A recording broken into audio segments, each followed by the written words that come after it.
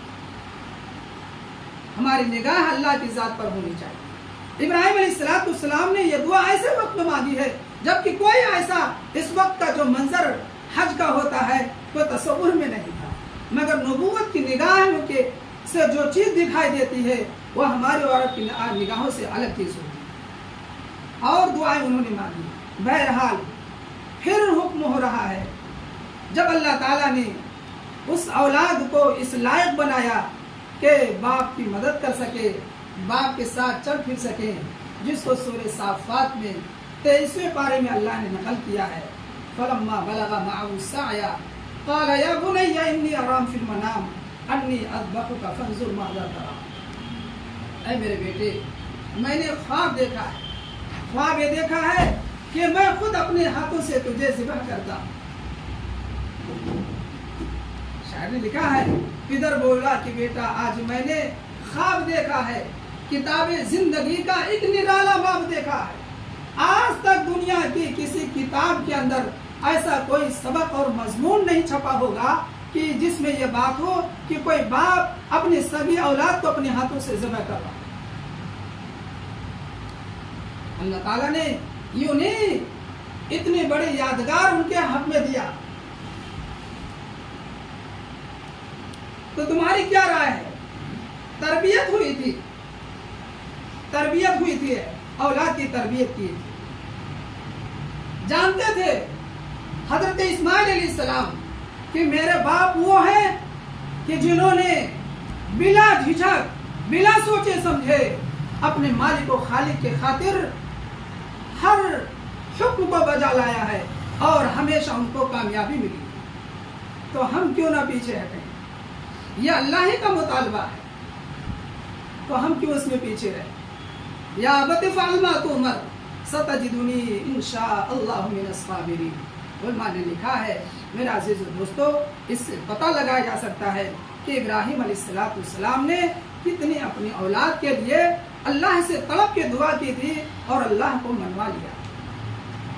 کیا تربیت کی بول حضرت اسماعیل علیہ السلام بول رہے ہیں، اے میرے ابو جان، جس چیز کا آپ کو حکم ملا ہے وہ کام آپ کر گزریے، کمال میرا نہیں ہوگا، کمال اس مالک کا ہوگا جو اس نازک موقع پر مجھے صبر کی توفیق دے۔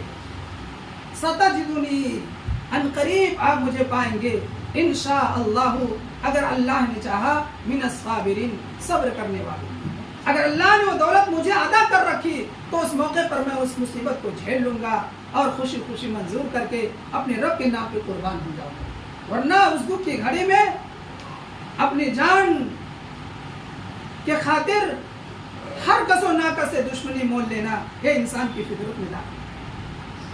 چنانچہ اللہ کو تو صرف امتحان لینا مقصود ہے۔ جب حضرت ابراہیم علیہ السلام نے چھری حلقوم پر رکھی، کتابوں میں لکھا ہے کہ اللہ تعالیٰ نے حضرت جبریل علیہ السلام کو پیغام بھیجا کہ جاؤ میرے خلیل کے پاس جاؤ، کہیں ایسا نہ ہو کہ وہ اپنے لخت جگر کو قربان کر جلدی کی وجہ سے، کہ کہیں ایسا نہ ہو کہ پہنچنے میں مجھے تاخیر ہو اور قربان ہو جائے اسماعیل۔ وہی سے صدا آسمان سے لگا رہے ہیں، اللہ اکبر اللہ اکبر۔ دیوانے تو تھے، فوراً ہاتھ رک گئے، فوراً حضرت ابراہیم علیہ السلام کی زبان سے بات نکلی، لا الہ الا اللہ واللہ اکبر۔ ہاں، جس رب کی بڑائی کی بولیاں بول رہے ہو اور ہمیں سنائی دے رہا ہے، یقیناً وہی ہستی ہے کہ اس کے سوا کوئی معبود نہیں اور وہی سب سے بڑا۔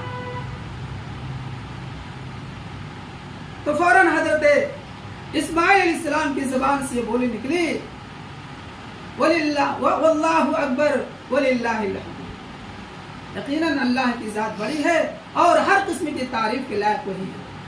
چنانچہ ایک دمبا اللہ تعالیٰ نے اس کے صدقے میں عطا فرمایا اور یہ آواز لگائی، قد صدقت الرؤیا انا کذالک نجزی المحسنین۔ ہم تو اپنے چاہنے والوں کو آزماتے۔ اے ابراہیم، تم نے سارا اپنا امتحان پورا کر دکھایا۔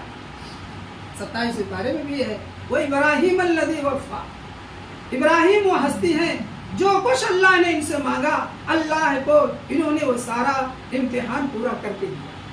میرے عزیز و بزرگوں، اسی وجہ سے روایات میں بات نکلتی ہے کہ قربانی کے دن ما عمل ابن آدم من عمل یوم النحر احب الی اللہ تعالی الا من احراق الدم، اس عمل میں بندے کا کوئی عمل اللہ کو اتنا زیادہ پسند نہیں ہے جتنا خون بہانے والا عمل پسند ہے۔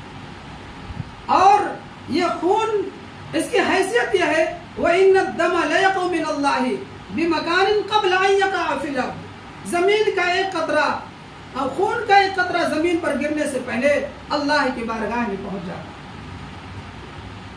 اللہ کے نبی صلی اللہ علیہ وسلم نے فرمایا فَطِيبُوا بِهَا نَفْسًا، اللہ کی بارگاہ میں اچھے جانوروں کی قربانی پیش کر کے اپنے دلوں کو تسلی دو۔ ایک روایت میں ہے اللہ کے رسول صلی اللہ علیہ وسلم نے فرمایا من وجد ساعة لأن يضحي فلم يضحي فلا يحضر مصلانا، وسعت ہونے کے باوجود، گنجائش ہونے کے باوجود جس کو قربانی کی توفیق نہ ہو، جو قربانی نہ کرے، اسے اجازت نہیں ہے کہ وہ ہمارے عیدگاہ میں آ کر کے نماز دوگانہ ادا کرے۔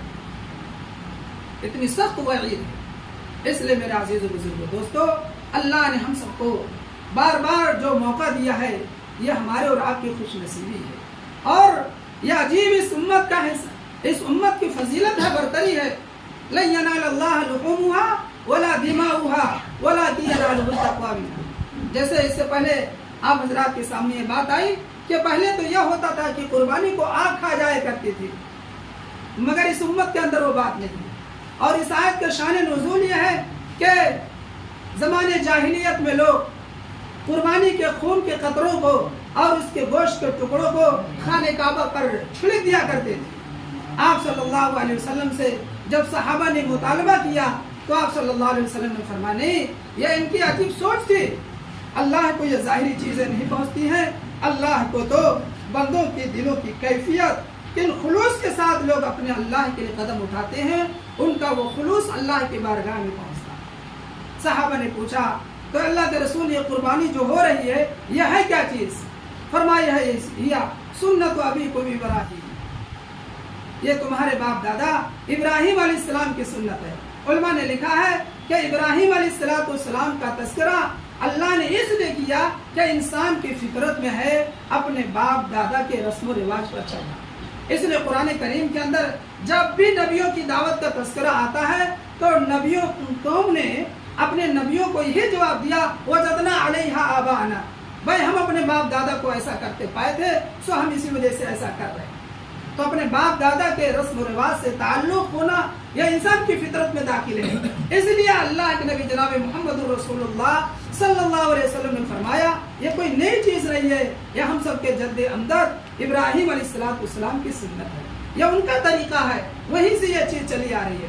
صاحب نے پوچھا فما لنا فیہا یا رسول اللہ، ہمیں کیا ملے گا؟ قال بکل شعرۃ بکل شعرۃ حسنہ، ہر بال کے عوض اللہ ایک نیکیاں دیں گے۔ کچھ جانور ایسے ہوتے ہیں جن کے کھالوں میں اون ہوتے ہیں، تو صحابہ نے پوچھا ان کا کیا ہوگا؟ قال بکل شعرۃ من الصوف حسنہ، ہر اون کے بدلے میں اللہ پاک نیکی عطا فرمائے۔ اور میرے عزیز دوستو، یہ جو دن چل رہے ہیں جیسے محترم نے فرمایا، ساری تفسیر تو محترم نے رکھ دی، اور محترم جب تفسیر کر رہے تھے میں تو دل سے دعا کر رہا تھا یہ تفسیر چلتی رہے، بڑے اچھی انداز میں موصوف نے محترم نے اللہ کے اس کلام پاک کی صورت کی تفسیر کی۔ اللہ مزید بار بار ایسے موقعوں میں گھڑیوں میں ہم سب کو بیٹھنے کی سعادت فرمائے۔ بس چند بات یہ ہے کہ امام بخاری رحمۃ اللہ علیہ نے اور حافظ ابن کثیر رحمۃ اللہ علیہ نے اپنی تفسیر کے اندر ان سے جو دن مراد لیے ہیں، والفجر سے صبح صادق مراد لیا ہے، اور والشفع والوتر سے والفجر ولیال عشر، اور ولیال عشر سے یہ 10 دن مراد لیے، اور اسی میں انہوں نے واضح کیا ہے، تیسری جلد میں یہ ہے اس آیت کی تفسیر میں کہ اسی میں یوم عرفہ بھی ہے اور اسی میں ایام النحر بھی ہے، قربانی کا دن بھی ہے۔ اور والشفع سے قربانی کا دن مراد ہے، اور والوتر سے یوم عرفہ کا دن مراد ہے۔ امام مسلم نے، امام ترمذی اور امام ابن ماجہ رحمۃ اللہ علیہ نے ان دنوں کے متعلق فرمایا ہے، ما من عمل احب الی اللہ تعالی ان يتعبد له فيها من 10 ذي الحجة يعدل صيام كل يومة منها بصيام سنة وقيام كل ليلة منها بقيام ليلة القدر۔ کہ اللہ تعالیٰ کو یہ دن اتنے پسند ہیں، ان دنوں کے اندر اللہ تعالیٰ کو یہ اس دنوں کی عبادت اتنی زیادہ پسند ہے جتنا کسی دنوں کی نہیں ہے۔ اور میرے عزیز و بزرگوں دوستو، ان دنوں کی محبوبیت ہی کی دلیل ہے اسی صفحے کے اندر، بلکہ صاحب ابن کثیر نے یہ لکھا ہے کہ بعض روایتوں سے تو یہ معلوم ہوتا ہے کہ یہ لیلۃ القدر سے بھی فضیلت والی رات، کیونکہ جہاں ان راتوں میں عام یہ ہے کہ بھئی قرآن کی تلاوت کی جائے اور کیا کہتے ہیں نماز پڑھی جائے، صدقہ خیرات کیا جائے، مگر اس کے علاوہ ان دنوں میں اللہ تعالیٰ نے خاص طور سے ایک ایسی عبادت رکھی ہے جو عبادت کسی اور دین میں چاہ کر بھی نہیں کی جا سکتی ہے، وہ ہے حج کی عبادت۔ اور حج کا پورا منظر اللہ تعالیٰ نے انہی 10 دنوں میں کر دیا ہے۔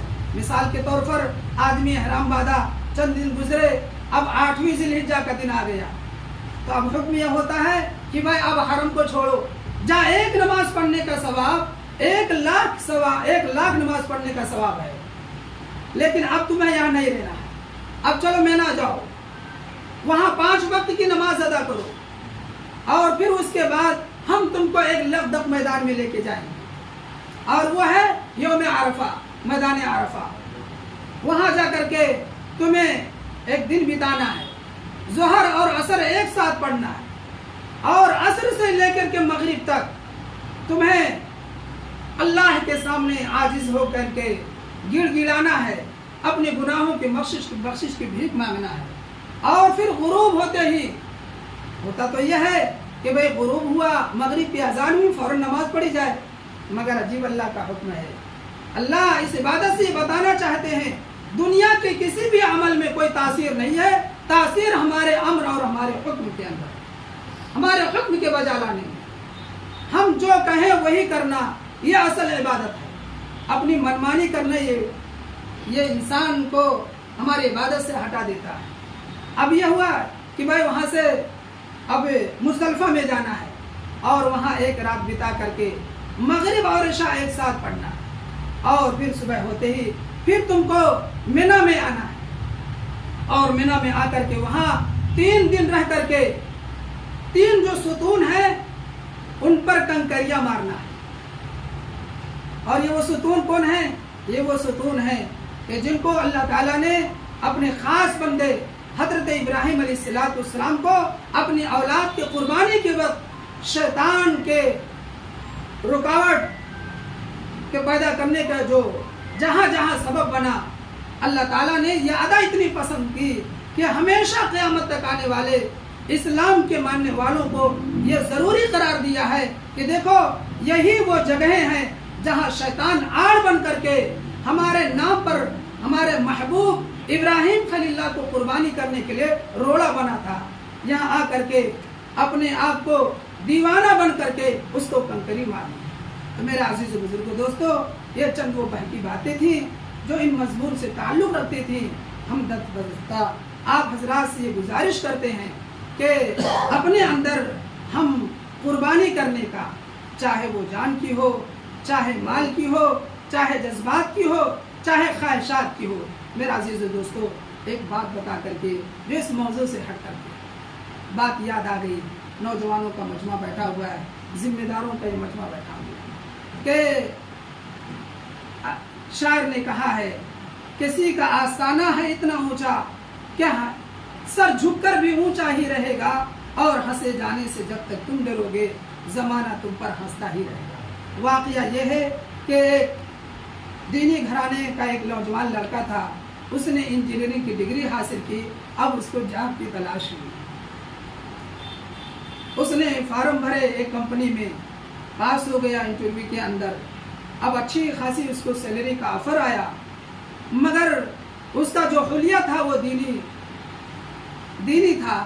منیجر صاحب کہنے لگے آپ کی ڈگری لیاقت تو سب کچھ ٹھیک ہے، مگر اس حلیہ کے اندر آپ ہمارے ہاں ملازمت نہیں کر سکتے، اس کو بدلنا ہوگا۔ وہ گئے اپنے باپ کے پاس، چہرہ لٹکا ہوا تھا، مرجھائی ہوئی شکل تھی۔ باپ نے پوچھا بیٹا کیا بات ہے؟ کہا ابو جان ایسی سی بات ہے۔ باپ نے کہا بیٹا اس میں کون سی بات ہے؟ یہ حلیہ بنانا یہ تو اپنے بس میں ہم کبھی بھی بنا سکتے ہیں۔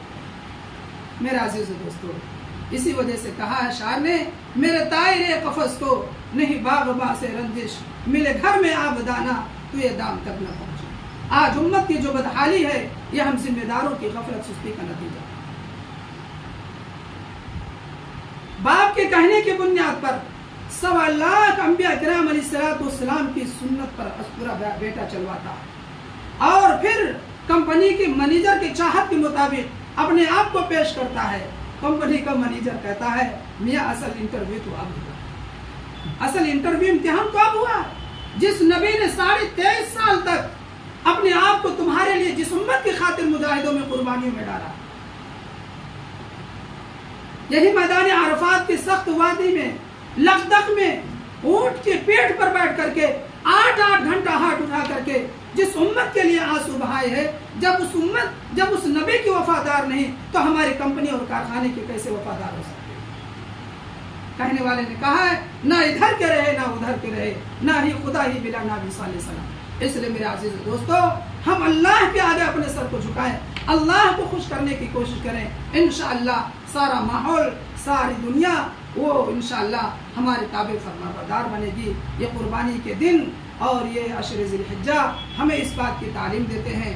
اللہ پاک ہم سب کو کہنے سننے کے مطابق عمل کی توفیق عطا فرمائے، جو کمی کوتاہی ہو اللہ اپنے فضل سے اس کو معاف فرمائے۔ وآخر دعوانا ان الحمدللہ۔